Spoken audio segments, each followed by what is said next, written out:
오늘 우리 함께 미가 이 말씀을 가지고 오픈북이라는 제목으로 함께 은혜를 나누고자 합니다. 미가라고 하는 선지자의 이름의 뜻이 무엇인 줄 알고 계십니까? 미가라고 하는 그 이름의 뜻은 여호와와 같은 자 누구인가 라고 하는 뜻입니다. 하나님과 같은 분이 없다라고 하는 그런 뜻을 가지고 있는 이름이 바로 미가입니다. 미가 선지자가 활동했던 시기가 정말 하나님께서 역사하지 않으면 안 되는 그런 시기였습니다. 미가 1장 1절 말씀에 기록되어 있듯이 이 미가가 활동했던 시기는 요담 왕, 아하스 왕, 그리고 히스기야 왕이 있었던 시대였습니다. 요담과 아하스, 히스기야 이 세 왕을 거쳐가면서 이 미가 선지자는 하나님께서 무엇을 유다 백성들에게 원하시는지를 외쳤던 선지자였습니다. 요담 선지자 바로 앞에 있었던 우시야 시대, 우시야 왕의 시대는 이스라엘 백성들, 특별히 남유다, 북이스라엘도 마찬가지였고요. 굉장히 부유하고 평화로웠던 시기였습니다. 하지만 그 시기가 지나고 나서 요담, 아하스, 히스기야 시대 이렇게 쭉 이어오면서 점점 불안해지고 위태위태한 그런 상태로 남유다가 변해가더라는 것입니다. 같은 민족이었던 북이스라엘 경우에는 이미 강력한 아수르 제국으로부터 멸망을 당했던 때였습니다. 그 아수르의 위협이 이제는 남유다에게까지 미치고 있는 그런 위태한 실정이었죠. 언제 쳐들어올지 모르는 그 긴박한 긴장 가운데서 불안해하면서 살았던 시기였다는 것입니다. 경제적인 상황도 한마디로 말해서 빈익빈 부익부 사회, 경제적으로 불평등한 시대였습니다.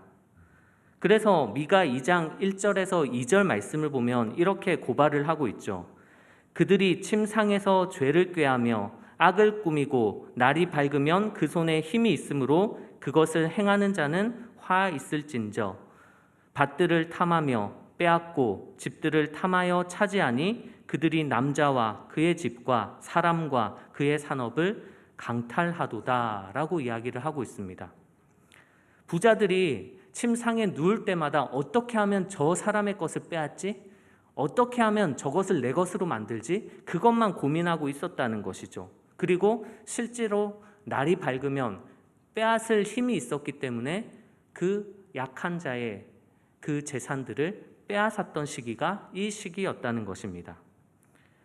그러니 죄가 또 다른 죄를 낳고 계속해서 그 죄의 영향력이 퍼져나갈 수밖에 없는 것이죠. 그러다 보니 미가 2장 8절 이하의 말씀들을 보면 길을 지나가는 사람들의 의복을 빼앗는 그런 강도의 일들이 많아졌다고 합니다. 그것뿐입니까? 여자들과 아이들을 납치해서 팔아버리는 그런 인신매매도 극성했던 시기가 바로 이 시기였다는 것이죠. 서로 거짓말을 하고 사기를 치고 나만 잘 살면 된다는 그런 식으로 민족의 등을 치고 살았던 시대가 바로 이 시대였습니다. 그렇게 삶의 문제가 깨어지고 종교적인 문제에도 영향이 미치기 시작했죠. 1장에 보면 북이스라엘의 우상 문제를 거론하면서 남유다 역시 다를 바가 없다 그렇게 미가는 외쳤습니다.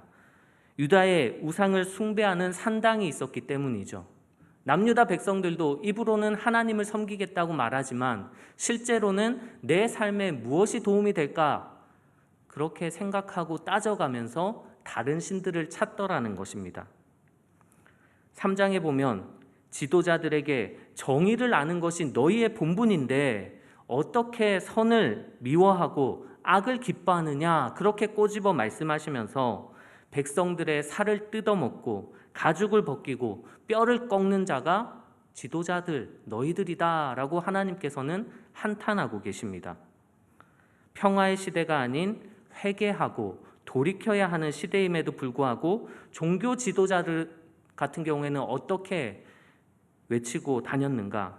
그들 역시 똑같이 타락하고 타락할 대로 그렇게 똑같은 생활을 하는 것을 우리는 볼 수 있죠. 3장 11절 말씀입니다. 3장 11절 말씀에 그들의 우두머리들은 뇌물을 위하여 재판하며 그들의 제사장은 싹을 위하여 교훈하며 그들의 선지자는 돈을 위하여 점을 치면서도 여호와를 의뢰하여 이르기를 여호와께서 우리 중에 계시지 아니하냐 재앙이 우리에게 임하지 아니하리라 하는도다. 돈을 받고 하나님께서 지켜주실 겁니다. 우리에게 심판은 없습니다. 하나님이 우리를 구원하실 줄 믿습니다. 그렇게 이야기를 한다는 것이죠. 정작 하나님은 회개를 원하시고 돌아오기를 원하시고 정말 무릎 꿇고 다시 개혁하기를 원하셨음에도 불구하고 이런 모습들이 계속 번져나가더라는 것입니다. 어떻게 보면 지금 우리가 살아가고 있는 이 현 시대와 똑같지 않습니까? 코로나로 인해서 우리들의 부끄러운 민낯들이 더 잘 드러나고 있습니다. 세상은 더욱더 돈을 쫓는 그런 삶으로 나아가고 있죠. 뭘 하든 나만 잘 되면 돼라는 그런 생각으로 부동산도 하고 주식도 하고 요즘에는 비트코인이라고 하는 그런 가상화폐까지 등장을 해서 사람들을 현혹하고 있습니다. 그런 것들이 우리 교인들이라고 다를까요? 세상 사람들은 그렇게 할 수 있지만 우리 교인들은 다르게 살아야 함에도 불구하고 똑같더라는 겁니다. 현 시대를 살아가는 그런 교인들이 똑같이 돈을 쫓는 그런 모습들이 많더라는 거죠. 삶은 세상과 똑같이 살아가면서 교회에 왔을 때만 가면을 쓰고 나는 아닌 것처럼 그런 모습으로 신앙생활을 하는 그런 사람들도 많이 있더라는 것입니다. 교회의 비전과 방향성이 어디를 향해야 됩니까? 돈이 얼마나 들든 간에 한 영혼, 천하보다 귀한 한 영혼을 위해서 그 비전과 방향성이 나아가야 되는데 돈에 따라서 이랬다가 저랬다가 좌우로 치우치는 모습이 얼마나 많이 있습니까? 성도들의 삶의 기준이 하나님의 말씀이 되어야 하는데 세상 법과 더 친하니 더 이상 할 말이 무엇이 있겠습니까? 미가가 살았던 시대가 이런 시대였다는 것입니다. 소망이 보이지 않는 그러한 상황 가운데 미가 선지자는 이렇게 다짐하고 결단하고 있습니다. 3장 8절 말씀입니다. 3장 8절 말씀에 보면 오직 나는 여호와의 영으로 말미암아 능력과 정의와 용기로 충만해져서 야곱의 허물과 이스라엘의 죄를 그들에게 보이리라 라고 다짐합니다. 결단하고 선포하고 있습니다. 이 어려운 시절에 나는 하나님의 영으로 말미암아 능력과 정의와 용기로 충만해져서 너희들의 죄, 이스라엘의 죄를 너희들에게 보여주겠다 그렇게 이야기를 하는 것이죠. 두렵지 않다는 것입니다. 무엇이 하나님의 뜻인지를 밝히 보여주겠다는 것입니다. 왜 그러느냐? 북이스라엘이 하나님의 말씀대로 살지 못해서 멸망당하는 꼴을 이미 보았기 때문이죠. 아직 남유다는 기회가 있다는 것을 미가는 사람들에게 알려주고 싶었습니다. 왜 저 북이스라엘이 아수르 손에 짓밟히고 뿔뿔이 흩어졌는가를 사람들에게 가르쳐주고 우리는 그렇게 하지 맙시다. 그런 실패를 똑같이 보여주지 맙시다 라고 이야기하고 싶었던 것입니다. 아하스 왕과 같이 하나님 보시기에 악한 왕도 있었지만 그 아하스 왕의 뒤를 이어 왕이 된 히스기야를 보니까 소망이 보였던 것이죠. 히스기야 왕을 보니까 우리도 다시 개혁하고 하나님께 돌아갈 수 있겠구나 그런 희망을 보았던 것입니다. 물론 미가가 본 그 히스기야 왕의 소망은 잠깐뿐이었겠죠. 우리가 잘 알고 있다시피 남유다도 결국은 바벨론으로부터 멸망을 당하지 않습니까? 왜 멸망당합니까? 결국은 하나님께 돌아오지 않았기 때문에 멸망을 당하게 됩니다. 오늘 설교의 제목을 오픈북이라고 제가 정했습니다. 오픈북이 무엇인지 혹시 알고 계시나요? 네, 오픈북이라고 하는 것은 시험과 관련된 용어입니다. 학교에서 시험을 칠 때 우리는 보통 어떻게 시험을 치죠? 열심히 공부해서 시험에 뭐가 나올지 모르지만 답으로 중요하게 생각되는 것, 선생님이 출제했을 만한 것들을 잘 암기해서 시험 문제를 받고 그 문제의 답을 암기한 것을 기록해 나가면서 문제를 풀어 나가는 것을 우리가 보통의 시험이라고 생각을 합니다. 하지만 이 오픈북 시험이라고 하는 것은 교재나 허가된 어떠한 책이라든지 그런 도구들을 사용할 수 있는 시험을 오픈북이라고 합니다. 그래서 그 오픈북 시험은 학생들의 입장에서는 부담이 별로 되지는 않죠.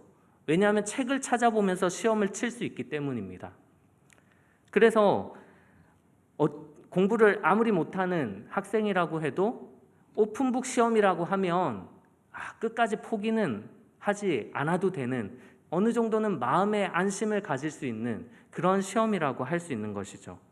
하지만 자신이 제대로 그 책의 내용을 알지 못하고 무작정 그 책을 가지고 갈 수 있는 시험이라고 해서 마음을 안심해서는 안 되죠. 왜냐하면 어디에 무슨 내용이 있는지, 그리고 출제자가 무슨 답을 요구하는지 제대로 알지 못하면 오히려 엉뚱한 소리를 적을 수 있는 시험이 바로 오픈북 시험이기 때문입니다. 저는 이 오픈북 시험이 우리 그리스도인들에게도 똑같이 주어졌다고 생각합니다. 우리 하나님께서는 우리에게 막연한 시험 문제를 내어주시고 답을 찾아 적어라 그렇게 말씀하시는 분이 아니시기 때문이죠. 답도 미리 알려주시고 그 답이 어디에 있는지 책까지 친히 우리에게 주신 분이 우리 하나님 아니십니까? 어떤 문제들이 나올지도 이미 우리에게 보여주셨습니다. 참 좋은 선생님이죠. 학생들 모두 만점을 받기를 바라시는 분이 우리 하나님이십니다. 우리에게 하나님께서는 행할 것, 그리고 하지 말아야 될 것, 그것들을 차근차근 설명해 주셨습니다.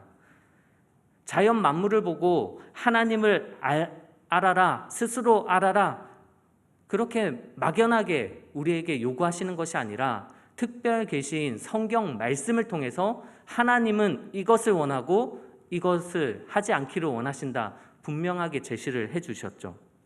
오늘 본문 말씀에도 시험의 출제자 되시는 하나님이 무엇을 원하시는지 분명하게 드러나 있습니다. 제가 오늘 본문 말씀을 조금 풀어서 문제로 한번 만들어 보았습니다. 여러분들에게 문제를 한번 내볼 테니까 한번 잘 답을 골라주시면 감사하겠습니다. 한번 띄워주실까요? 자, 성경 말씀 능력평가입니다. 제가 문제를 읽어드리겠습니다. 다음 중 높으신 하나님께 진정으로 경배하는 사람은 누구일까요? 보기가 1번부터 5번까지 있습니다. 답을 한번 생각해 보세요. 1번, 번제물로 1년 된 송아지를 가지고 나가는 스파이더맨. 2번, 천천의 순양을 내어놓는 아이언맨. 3번, 만만의 강물 같은 기름을 드리는 토르. 4번, 허물과 죄로 인해서 자신의 아들을 제물로 내어놓는 타노스. 5번, 정의를 행하고 인자를 사랑하며 겸손하게 하나님과 함께 행하는 캡틴 아메리카. 자, 답은 무엇일까요? 하나님이 원하시는 경배하는 사람, 몇 번이 답일까요? 5번이 답이죠. 다들 잘 맞추셨습니다. 보통 잘 모르면 긴 게 답이에요. 긴 게 답. 네. 5번이 정답 맞습니다. 정의를 행하고 인자를 사랑하며 겸손하게 하나님과 함께 행하는 것, 그것이 하나님께서 우리 인간들에게 원하시는 것이다. 오늘 본문 말씀에 그렇게 이야기를 하고 있죠. 하나님께서는 천천의 순양을 한꺼번에 바치는 것, 그것보다 정의와 그리고 사랑을 행하고 하나님과 함께 하기를 원하신다고 합니다. 만만의 기름을 가지고 온다고 해서 그것보다 정의를 행하지 않는 것, 그거 싫다, 그렇게 말씀하십니다. 정의를 행하지도 않으면서 예물 아무리 갖고 와봤자 소용없다고 그렇게 말씀을 하시는 겁니다. 이렇게 정의와 사랑을 행하는 삶, 하나님과 함께하는 삶, 그것이 진짜 하나님을 경외하는 자다, 지혜로운 자다, 그렇게 인정을 해주신다는 것이죠. 그런데 남유다의 백성들은 이것을 하나님께서 가르쳐 주셨음에도 불구하고 그렇게 하지 못했습니다. 답을 제대로 하지 못했죠.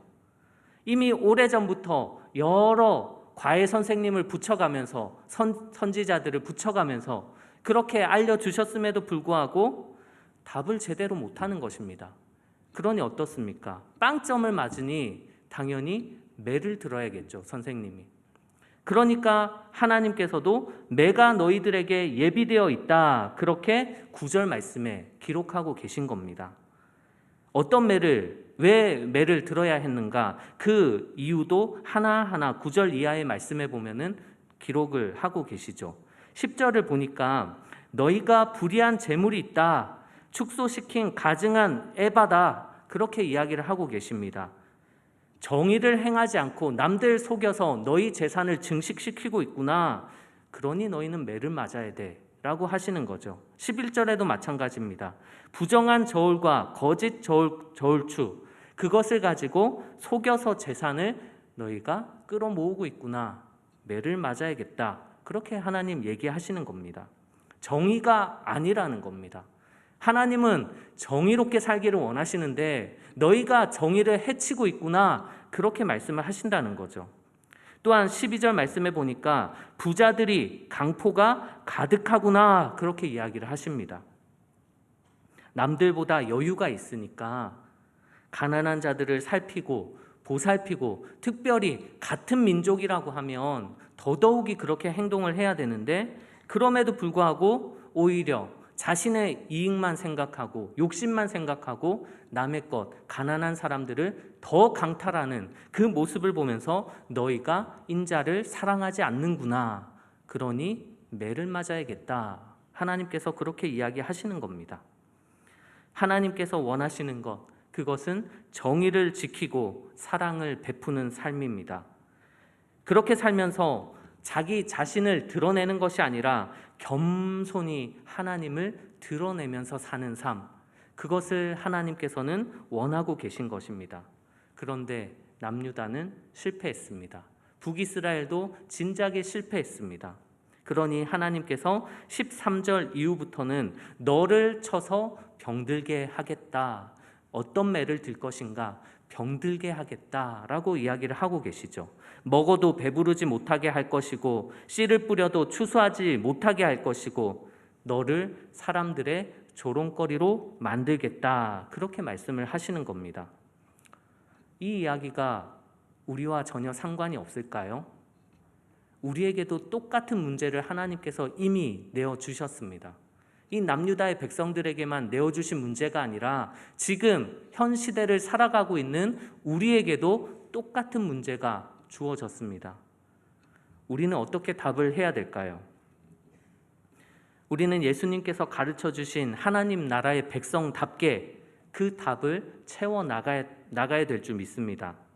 거짓으로 속여서 땅을 얻는 것이 아니라 온유한 마음으로 땅을 기업으로 소유하는 여러분들 되시길 바랍니다. 형제에게 원망 들을 만한 일이 있으면, 그것이 생각나면 먼저 화해하고 하나님 앞에 예물을 드릴 수 있는 그런 믿음의 사람들이 다 되시길 바랍니다. 오른쪽 뺨을 치면 왼쪽도 돌려댈 수 있고, 속옷을 가지고 가려고 하는 자에게 겉옷도 내어줄 수 있는 그런 사람들이 우리 성실교회 성도들이 되었으면 좋겠습니다. 원수를 미워하라고 하지 않으셨고 사랑하고 그를 위해서 기도해 주라고 말씀하신 것처럼 우리가 그렇게 사랑의 열매들을 풍성히 맺어갈 수 있었으면 좋겠습니다. 이 땅에서 무엇을 먹을까 마실까, 그걸 염려하는 것보다 하나님 나라와 의를 구하는 삶, 그 삶이 우리의 삶이 되기를 바랍니다. 내가 대접받고 싶은 대로 남을 대접하라고 하신 그 예수님의 말씀처럼, 또한 아버지의 뜻대로 행하는 자가 천국을 소유할 수 있다는 그 말씀처럼 우리가 이 땅을 소유하면서 살아가기보다 저 천국을 소유하면서 살아가는 그런 복된 하나님의 백성들이 다 되시길 바랍니다. 결국 이 모든 것이 정의로운 삶이라는 것입니다. 예수님께서 말씀하신 그 모든 내용들이 인자를 사랑하라는 그 하나님의 마음과 똑같다는 것이죠.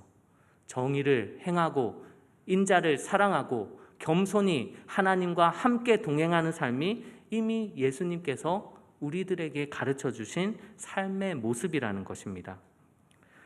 우리는 하나님께서 원하시는 대로 정의를 행하고 있는지, 사랑을 베풀고 있는지, 정말 내가 하나님과 겸손히 동행하고 있는지 그것들을 한번 잘 점검해 보시길 바랍니다. 70번씩 7번이라도 용서하라고 했는데 과연 내가 그렇게 용서를 했는가? 그저 나만 용서받기를 바라고 있지는 않았는가? 강도 만난 자의 이웃이 되어주고 있었는가? 아니면 그냥 지나쳐가고 있었는가? 하나님께서는 우리에게 당신이 제출한 문제, 그 문제들은 어려운 것이 아니다 라고 우리에게 알려주셨습니다.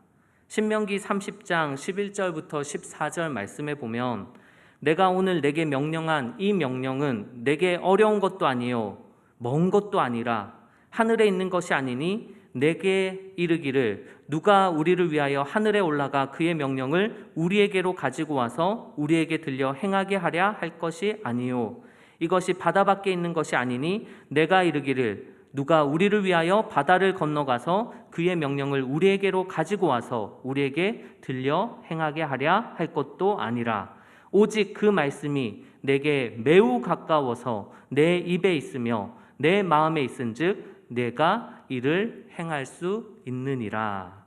아멘. 우리에게 보여주신 하나님의 그 문제들은 절대 어려운 것이 아니라 우리에게 너무나 쉬운 문제라는 것, 그것을 우리는 기억해야 됩니다.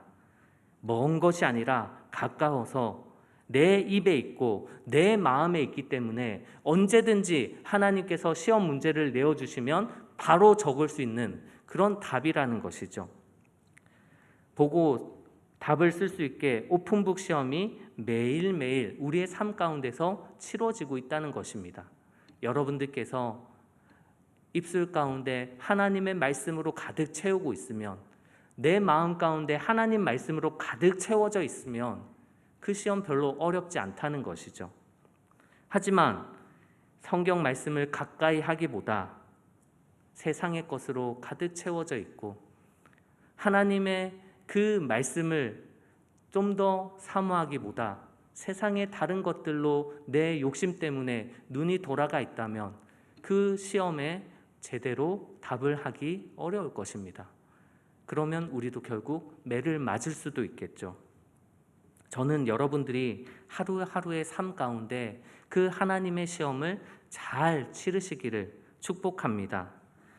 강도 만난 사람 옆을 모른 척 지나가는 것이 아니라 그 강도 만난 사람의 그 아픔을 같이 감싸주고 치료해주고 그렇게 인정받는 그런 삶이 되시길 바랍니다.